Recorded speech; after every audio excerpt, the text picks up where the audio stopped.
From KTVN, this is 2 News Nevada, Morning Edition. President Trump's expansive budget bill has been passed by Republicans in the House of Representatives, and it's now headed to the Senate. What's in that bill? That's coming up. Plus, the governor's education bill is expected to get its first hearing in the legislature. We're going to take a look at that bill as well. That's straight ahead. Cooler temperatures today, but lake wind advisories with some windy conditions today. More details after a few stories. Good morning, and thank you for starting your Thursday with us. I'm Kyle Lauder. President Donald Trump's big, beautiful bill, it's an expansive bill, rather, that contains cuts to Medicaid, food stamps, and taxes, is heading to the Senate. That's after House Republicans passed it on a razor's edge, 215 to 214 this morning. That vote follows marathon negotiations, including a meeting between the president and GOP holdouts. The final legislation includes a slew of last-minute amendments as well. Amy Kiley has details on what's in it. We have kept this bill on a very delicate balance. What President Donald Trump calls his one big beautiful bill contains a flurry of last-minute changes. GOP leaders say they added them to appease various lawmakers in light of their party's slim House majority. One change sets the state and local tax deduction as high as $40,000 for certain income groups. That's in addition to the bill's trillions of dollars in new or continued tax breaks. This is about providing tax relief to middle-class families. Previous analysis from the nonpartisan Congressional Budget Office projects the bill could add to the national debt. It estimates an increase of more than $3 trillion. Some alterations appear aimed at easing the concerns of fiscal hawks. One moves up the timeline for new Medicaid work requirements. Prior CBO analysis shows the bill could cut hundreds of billions of dollars from that program over a decade. Republicans say they're targeting able-bodied adults. Analysts say some children, people with disabilities, and seniors also could feel an impact. Now we have to save Medicaid. Hands off our Medicaid. Other changes nix energy credits sooner than planned, stop the sale of certain federal lands, and remove the tax on firearms silencers. Another names a new kind of child savings account after Trump himself. Everyone's going to have a lot to go home and brag about. I'm Amy Kiley reporting. Well, an amendment that would have put thousands of acres of Nevada public land up for auction was stripped from President Trump's budget bill last night. Earlier this month, Congressman Mark Amodei introduced an amendment to the budget reconciliation bill that would have authorized the sale of some of Nevada's public lands. As we've reported, the congressman has been working to pass different versions of lands bills for years now. He says Nevada needs to convert some of its BLM land to private ownership for development and industry and housing.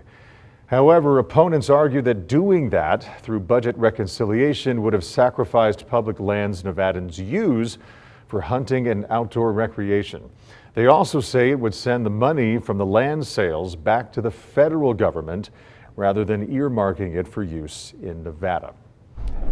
And the Reno City Council has approved a $1.03 billion tentative budget for fiscal year 2025-26. That includes $36 million in funding for revitalization projects across the city.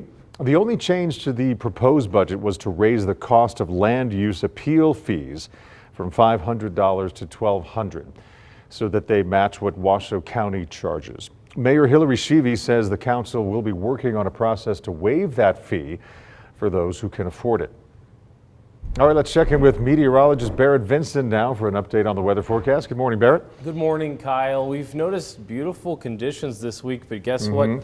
Today's the day we're going to have to watch out for, and that's because of those wind speeds. The winds are coming in. Yes, yes, but I'd rather have them arrive now rather than the weekend for Memorial Day at Lake Tahoe, so not too bad with that. You know, I'll take the windy day on Thursday rather than Friday, Saturday, or Sunday of Memorial Day weekend.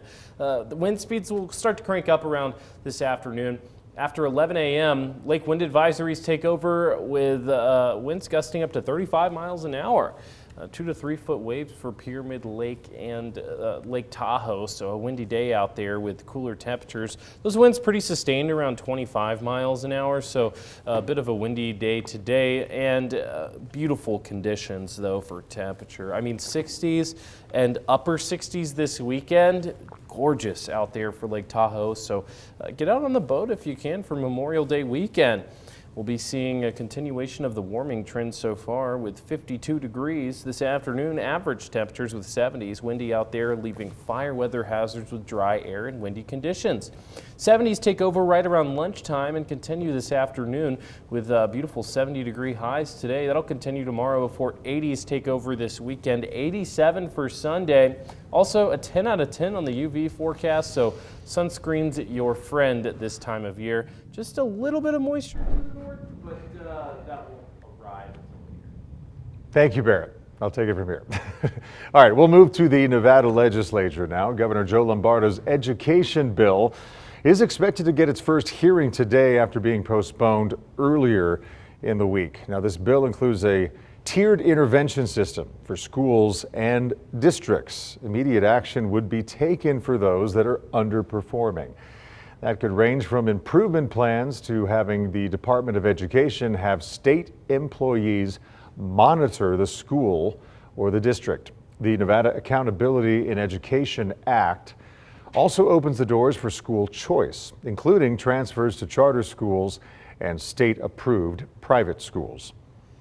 And the legislature has unanimously approved Senate Bill 421, which would make changes to increase voter access in Nevada's tribal nations. This bill would guarantee sufficient staff to run elections in tribes and would require poll worker training to be conducted either virtually or on tribal land. The bill now heads to Governor Joe Lombardo's desk. And coming up next on 2 News Nevada, she has a very important job working with the region's youngest and most vulnerable trauma patients. Meet your someone to know